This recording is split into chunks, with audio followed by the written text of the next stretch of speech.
Hey everyone, Lucca Tonelli with the Solomon Group at Coldwell Banker Action. Welcome to this week's episode of the Real Wasa's Real Estate Show. Today I'm going to be talking about why our current market in the pandemic and today is different than the market in 2008 and 2009 for three main reasons.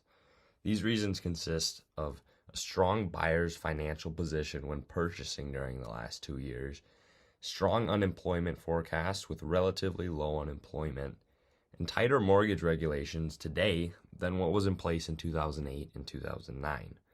Now let's dive a little bit more into these individually, starting with buyers' financial position in the last 2 years. Now generally in a recession, we see incomes shrinking, and that's actually not the case right now because we're seeing income growth.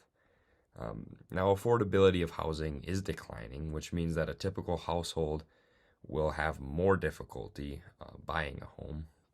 And this is due to home prices spiking up quite a bit and the interest rates being where they are. That being said, it's still a very competitive market for those buyers because we're seeing income growth, and because we are seeing inventory at such a low, buyers are forced to put in strong offers, often with more money down, thus creating a stronger position for owners with equity in their home, even if we do see values dip in the coming years. Now this leads us into our second point here, and this is the employment forecast. And what we're seeing is that the labor market is still red hot, and this means that people that do want a job aren't necessarily struggling to get that job. We're seeing that economic indicators are predicting that the employment will stay relatively stable in the years to come. So getting back to the topic of this episode, what does this mean for buyers in our current market? Well, we're still short in laborers in many fields, creating an opportunity to maintain income to support mortgage payments.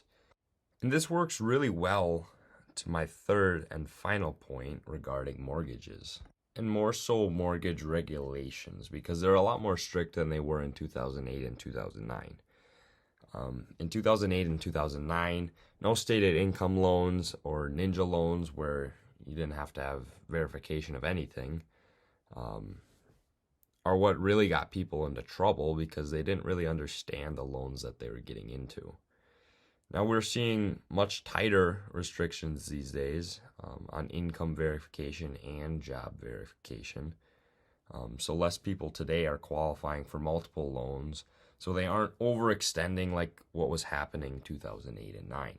Now the last point I do want to touch on is, because of the historically low rates a few years back, a lot of people did either refinance or opt for the fixed rate loans, so those people are largely unaffected by today's spike in interest rates. So that's just another reason why the market could potentially be more stable than in 2008. All right, so hopefully this brought to light a few of the key differences between 2008 and 9's market as opposed to today's market. Other than that, thanks so much for tuning into this week's show. If you have any topics or questions, we'd love to hear it. Visit our website at thesolomongroupwi.com and drop us a line there, and we'll catch you on the next episode.